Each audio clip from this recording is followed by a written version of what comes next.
Una nueva edición de Café Financiero con toda la información que usted necesita para manejar mejor su dinero. Entre otras cosas, hoy vamos a brindar información para todas aquellas personas que buscan una protección básica contra este mundo plagado de riesgos. ¿Cuál es la oferta que existe de seguros de accidentes personales en nuestro mercado? Vamos también a repasar las alternativas de inversión más recomendables para los próximos días y en el último bloque vamos a dialogar con el presidente de la Unión de Aseguradoras del Riesgo del Trabajo sobre las expectativas en torno a una nueva ley de accidentes laborales. Quédese con nosotros. En instantes vamos a regresar con todos estos temas y vamos a responder a todas sus consultas. Ya con la presencia de Sofía Bustamante, también está con nosotros Yamila Escala y nuevamente nos acompaña Leonardo Bassi hoy para analizar algunas alternativas de inversión más recomendables para estos próximos días. ¿Qué tal? ¿Cómo andan todos? Hola, bien, bueno, gracias por estar nuevamente aquí conmigo. Vamos a comenzar rápidamente con la información que tenemos para hoy. Y de acuerdo a datos difundidos la semana pasada por el Banco Central, en el 2011 los argentinos sacaron de la economía, se llevaron de la economía argentina 21.500 millones de dólares. Sofía nos amplía esta información. Exactamente, como bien saben, llegó el balance comercial, se anunció esto, que bueno, es un 90% más de salida en comparación a lo que fue el año pasado, el año anterior, el 2010. Pero sin embargo, vimos también en el cuarto trimestre algún tipo de tendencia decreciente, o sea, aparentemente algo cambió, precisamente fueron los controles del Banco Central y también de la AFIP, pero podemos comparar estos 21.504 millones con los 23.098 millones a los que llegó en 2008 el récord, o sea, estamos muy cerca de ese récord. También podemos decir que en 2003 desde el 2003 se fueron 87.000 millones de dólares y que el saldo positivo únicamente lo tuvimos en 2005 cuando cerró a favor en 1.206 millones de pesos. Lo que te decía del cuarto trimestre es llamativo porque bueno, los controles en noviembre, a principios de noviembre, fueron bastante fuertes y sirvieron para que se notara una disminución del 61% con respecto al tercer trimestre y del 45% más, del año anterior. O sea, creció con respecto al año anterior, pero disminuyó con respecto al tercer trimestre del año 2011. Muy bien, bueno, justamente los controles se aplicaron con el objetivo, ¿no?, de poner un freno a la notable fuga de capitales que había habido, ¿no? En los primeros meses del 2011 han sido exitosos en esta primera etapa, pero el gobierno haría mejor o lograría seguramente resultados más perdurables si enfrentara, ¿no?, los problemas que están en el fondo, justamente los problemas más graves que tiene la economía argentina, que tienen que ver, como hablamos el otro día, como hablamos el domingo con Juan Carlos de Pablo, con el tema de la inflación y la pérdida de competitividad que genera, ¿no?, en la economía argentina, justamente por una inflación que no es acompañada por una suba del dólar. Entonces cada vez a los empresarios argentinos se les vuelve más difícil competir con los productos del exterior y esto va afectando, ¿no?, la capacidad de la Argentina para generar divisas, para lograr que ingresen dólares a nuestra economía. Vamos a cambiar de tema ahora, vamos a brindar información para todas aquellas personas que buscan una cobertura básica, una protección básica en este mundo, ¿no?, como decía en la apertura, plagado de riesgos. ¿Cuál es la oferta, ¿no?, que existe en nuestro mercado de seguros de accidentes personales?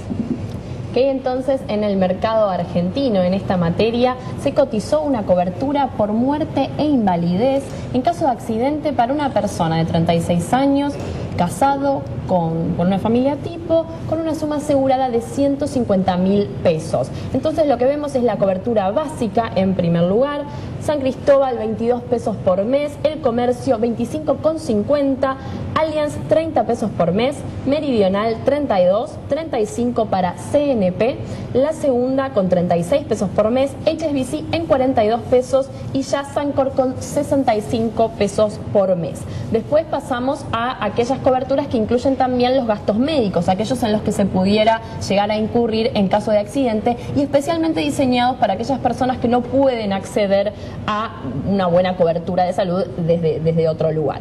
Es así que entonces, desde ya que se encarecen. En este caso quería aclararles que la suma asegurada en gastos médicos es de entre 6.000 y 25.000 pesos, y seguimos con una suma asegurada de 150.000 para el caso general de accidente. Entonces tenemos 35 en San Cristóbal, ¿sí?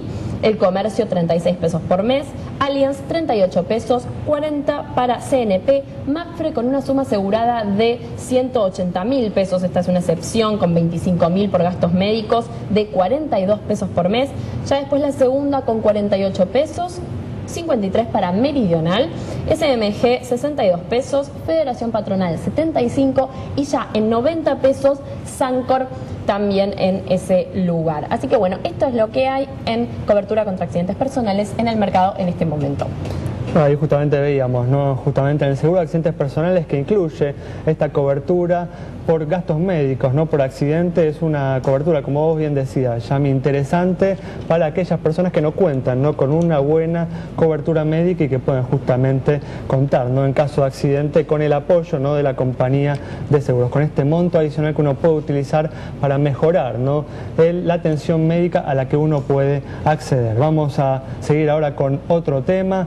Justamente estuvo Leonardo en enero con nosotros analizando justamente las opciones de inversión más recomendables para este 2012, y una de las opciones justamente que él recomendó cuando estuvo aquí ha dado muy buenos frutos en muy pocas semanas. Leonardo, ¿nos contás de qué se trata? Sí, Alejandro, en los últimos 2 meses el cupón del PBI tuvo un rendimiento del 45%, si bien siempre admitimos que era un instrumento volátil, obviamente en un buen contexto económico. La realidad es que Argentina se espera que crezca menos en 2012 que en 2011, pero aún así que crezca por encima del límite que efectúa el pago a fines de diciembre del 2012 y de 2013, con lo cual el instrumento se apreció considerablemente. La realidad es que incluso, como dato de color, te comento que Apple, en el mismo periodo, una empresa que superó los $500, un nivel representativo, subió en los últimos 2 meses 36%, frente al 45% del cupón del PBI. Un 45%, en muy poco tiempo. ¿En cuánto tiempo dijiste? 2 meses nada más. Bueno, realmente una rentabilidad extraordinaria. Nos vamos con este dato. ¿Conviene seguir invirtiendo en el cupón? Realmente para los inversores, aquellos inversores que quieran mantener en su cartera un activo de mucho potencial, pero que sin duda es volátil y que va a estar muy encadenado con lo que suceda a nivel mundial y a nivel Argentina, y con el crecimiento y el consumo, sin duda que puede estar en la cartera de muchos. Ya seguramente no se va a obtener la misma rentabilidad. Nos vamos entonces con esta información a un corte. En instantes estamos nuevamente con ustedes. Estamos de regreso y tengo a mi lado a Gerardo Gambina, el productor de seguros, que hoy nos va a estar acompañando como todos los martes para responder las consultas que ustedes tienen en materia de seguros. ¿Qué tal, Gerardo? ¿Cómo andás? Buenas tardes, ¿cómo están? Gracias por acompañarnos nuevamente. En instantes estoy con vos, pero antes, como siempre, vamos a responder a las consultas sobre el estado de las entidades bancarias. Y tenemos, por ejemplo, la comunicación de Hilda, que nos contó que tiene que renovar su plazo fijo y quiere saber, antes de hacerlo, cuál es el estado del Banco Macro. Sofía.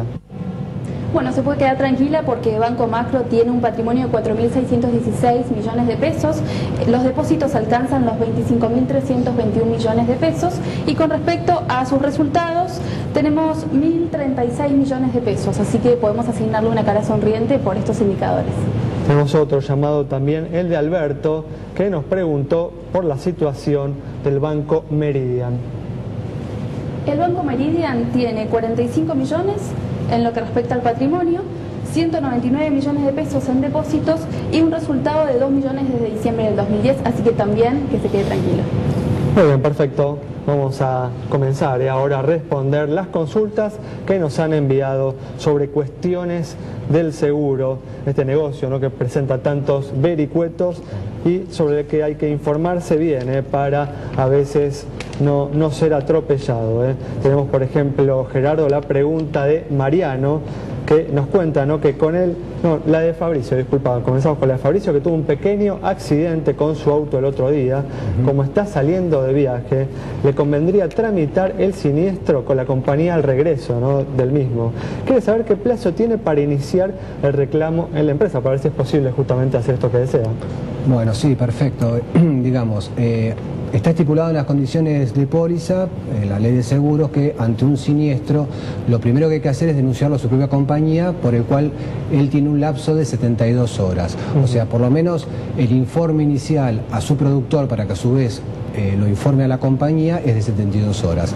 A posterior, él se puede ir de vacaciones, puede tramitar, digamos, el resto de lo que sería el siniestro, si fuera dentro de la misma compañía donde él va a cobrar alguna indemnización, tiene hasta un año para poder cobrarlo. Y si él quiere hacer algún reclamo externo a la compañía, ya que el accidente fue culpa de otra persona, él tiene hasta 2 años para reclamarlo. Quiere decir que, digamos, tiene su tiempo. Lo principal es hacer digamos, dar la información a la su denuncia, claro. La denuncia. En las 72 horas. Después tiene un plazo bastante prolongado para continuar con el trámite. Se puede ir tranquilo después de eso, digamos. Muy bien, perfecto. Bueno, vamos a cambiar de tema.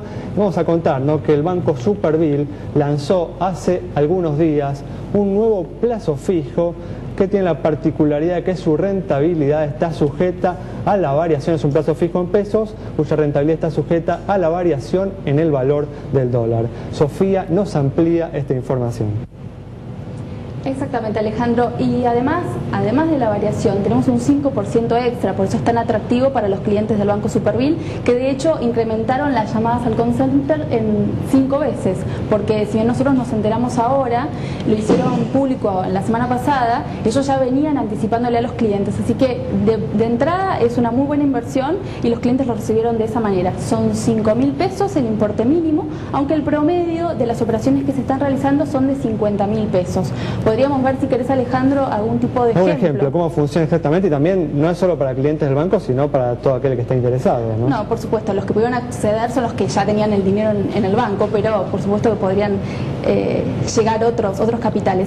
El tema es que hay un tope, por ejemplo, se estima que el dólar llega a 4.80 a fin de año, eso no lo sabemos, depende del Banco Central. Pero bueno, es una cifra en la que hay cierto consenso que podría ser un número probable del dólar a fines de este 2012, ¿no? Sí, exactamente. Lo que hacen es, bueno, si llega hasta 4,80, ese es el límite, le damos la variación más los 5 puntos. Y después, si es a 365 días, hay otro límite que es 5,60, o sea, para aquellos que piensan que el dólar puede subir por encima incluso de 5. O sea que tiene un muy buen atractivo. Por otro lado, podemos hacer el cálculo que si llega a 4,60 a 180 días, la tasa está a 10,26. Y si llega a 4,80, 16,6. Así que cada uno se puede quedar tranquilo que si el dólar sube, también va a subir su plazo fijo. Muy bien, perfecto. Bueno, una alternativa entonces que se puede tener en cuenta para los próximos meses, una alternativa interesante. Vamos a continuar respondiendo a las consultas en materia de seguros. Gerardo, tenemos también la pregunta de Mariano, que nos cuenta que con el granizo del 2010 su casa sufrió numerosos daños, pero en ese entonces él no tenía seguro. Ahora cuenta con uno, pero un amigo le dijo que tiene que averiguar bien, porque en su momento a él la compañía no le cubrió todos los gastos. Nos pregunta entonces qué aspectos se deben tener en cuenta para estar bien protegido contra este fenómeno climático. ¿Qué cláusulas debe incluir la póliza? Bueno, en principio hay compañías en el combinado familiar, que es la póliza que se toma para el hogar, tienen la cláusula automática donde está el adicional de granizo, dentro de la cobertura de incendio de edificio. Pero hay otras compañías donde hay que tomarla adicionalmente, entonces es bueno, digamos, informarse con el productor de seguros para ver el tipo de cobertura por cada compañía. Con respecto al tema de lo que tienen que tener en cuenta es que figure en la póliza justamente ese adicional de granizo y, como siempre, hay cosas que están cubiertas y cosas que no. también hay que informarse antes de tomar la cobertura. En este caso, por ejemplo, por dar un ejemplo, no están cubiertas las membranas, no están cubiertos lo que se llama los techos de vidrios. Entonces, siempre hay que informarse antes de tomar la cobertura para que después no ocurra lo que le decía a su amigo de que no estaban cubiertos todos los gastos. Pero también lo importante, digamos, es que esté bien establecida la suma asegurada de incendio, ¿no? Exactamente, la suma asegurada de incendio va a ser el mismo límite que se va a cubrir dentro de lo que es también la cobertura de granizo, ese adicional. O sea, siempre se toma de la suma de incendio de edificio. Que esté bien cotizado justamente, digamos, que el incendio de edificio cubra realmente el valor de reposición de esa propiedad. Exactamente, ¿no? Porque lo ideal es tomarlo, en el caso de ser un adicional, se toma con lo que se llama una extra prima, un costo adicional, pero tiene que figurar en póliza como para que después se cubra ante cualquier siniestro. Muy bien, gracias Gerardo, muy clara la respuesta. Vamos a ir a otra pregunta ahora, una pregunta para Leonardo. Nos llamó Fernando, nos cuenta que tiene 70.000 pesos y quiere saber en qué puede invertirlo. Es una pregunta bastante amplia, ¿no? Pero por lo menos te da ese dato, ¿no? ¿Cuál es la cantidad de dinero que tiene para invertir? Totalmente. Bueno, habría que ver primero, Fernando, en qué sentido, digamos, si él está acostumbrado a invertir en bonos, acciones, plazos fijos. Yo diría que si es una persona que invierte normalmente en plazos fijos y está aventurándose en otras alternativas, existen bonos de muy corto plazo. Por ejemplo, Ciudad de Buenos Aires tiene un bono que vence en 2012, es decir, menos de un año, y rinde 6% anual en dólares, con lo cual podría ser un buen pasaje en caso de que él empiece desde un plazo fijo. De todas maneras, si él busca alternativas de mayor rendimiento, Ciudad de Buenos Aires también, con un vencimiento a 2015, tiene un bono que brinda un rendimiento del 8,6% anual. Recuerden que Ciudad de Buenos Aires es una de las pocas provincias, digamos, que tiene todavía autonomía con respecto al gobierno central y tiene muy bajo endeudamiento.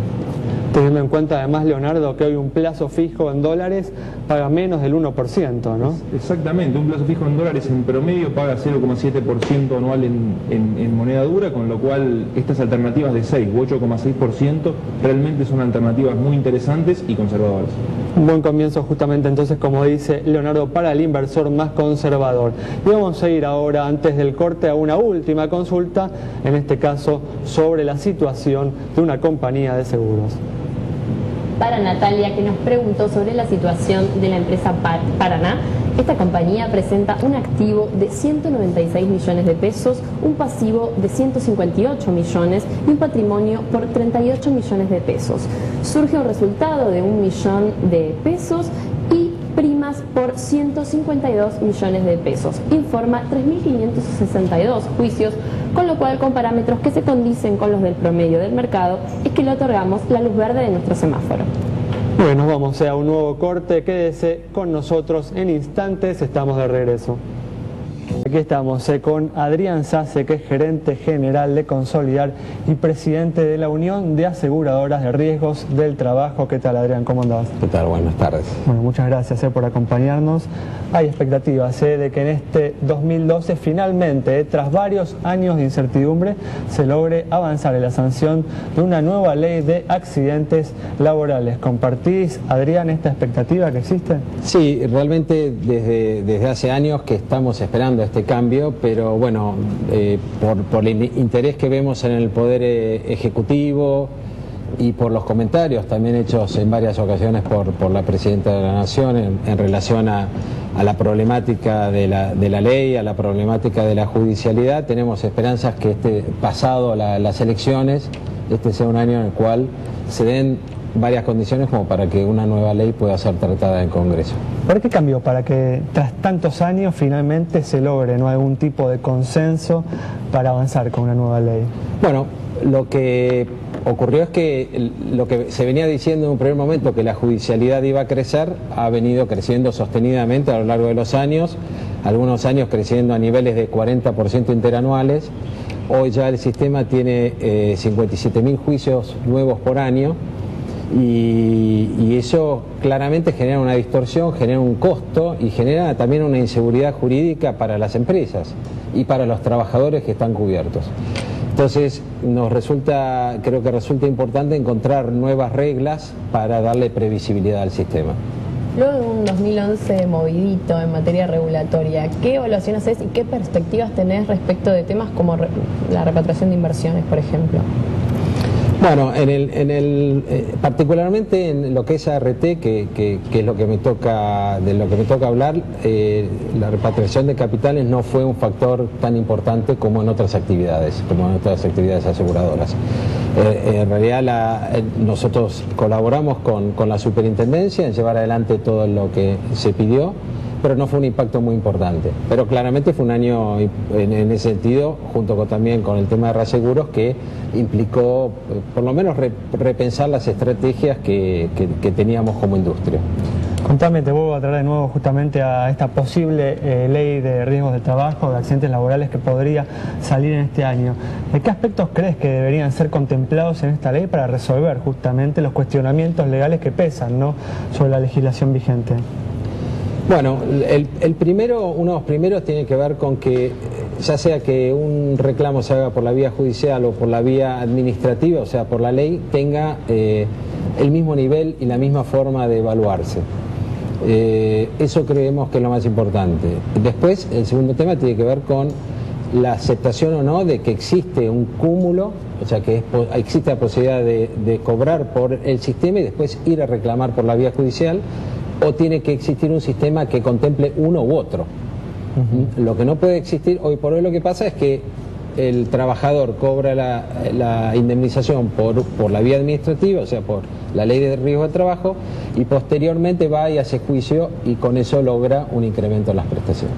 Pues claro, ¿no?, que una nueva ley va a brindar beneficios, ¿no?, a las empresas, justamente al reducir los costos laborales, al reducir la incertidumbre respecto justamente a los accidentes laborales. Pero ¿cuáles serían los beneficios que van a recibir justamente de una nueva ley, del establecimiento de una nueva legislación, los trabajadores? Bueno, por un lado la equidad, porque hoy un trabajador que tiene el mismo tipo de accidente en una provincia y en otra, por cuestiones de la justicia, puede cobrar indemnizaciones distintas, y eso no es equitativo para los trabajadores. Diría que es hasta inconstitucional, ¿no? Sí, o sea, depende de que la justicia en cierta provincia tenga una mirada distinta a la de otra provincia. Segundo, no tanto para el trabajador, pero también para la empresa, es que esté tranquila de que la cobertura que le brinda la aseguradora le da la cobertura total. Claro, porque si no, hoy por hoy tiene siempre riesgo de que entra un juicio y la empresa tiene que pagar por ese juicio. En muchos casos la pyme tiene un impacto económico muy fuerte y le puede implicar el cierre de la empresa, con lo cual el trabajador a su vez se ve perjudicado, los trabajadores de esa empresa se ven perjudicados. Bien, y yendo también a lo común, a lo cotidiano, quizás puede sonar extraño, pero ¿cómo sabe un trabajador que la empresa está pagando la RT? Porque he conocido casos de que se enteran después de que tuvo un accidente. Toda RT informa y envía a cada empresa un folleto que está definido por la superintendencia, en el cual figura y recibe a su vez cada trabajador una credencial en la cual se le informa qué ART lo cubre y cuál es el número de teléfono, el 0800, del cual tiene que llamar en caso de tener un accidente. También la empresa es la que debe cumplir ese rol de comunicar al trabajador que ART lo cubre, ¿no? ¿Cuáles son los próximos pasos que esperamos en materia de la nueva ley? Pero lo lógico sería pensar que un borrador de la nueva ley sea presentado en el Congreso para que tanto los senadores como los diputados lo evalúen, hagan sus aportes y a partir de ahí sea tratada como cualquier nueva ley. Bueno, Adrián, muchas gracias por habernos acompañado. Esperemos, ¿no?, que se avance en la sanción de una nueva ley que ponga fin, ¿no?, a la incertidumbre que hoy existe en materia de accidentes laborales. Como ha dicho claramente Adrián, esto redundará en beneficios tanto para las empresas como para los trabajadores. Nos vamos con esta información. Nos reencontramos el próximo domingo a las 19:30 aquí por Metro. Muchas gracias por habernos acompañado nuevamente.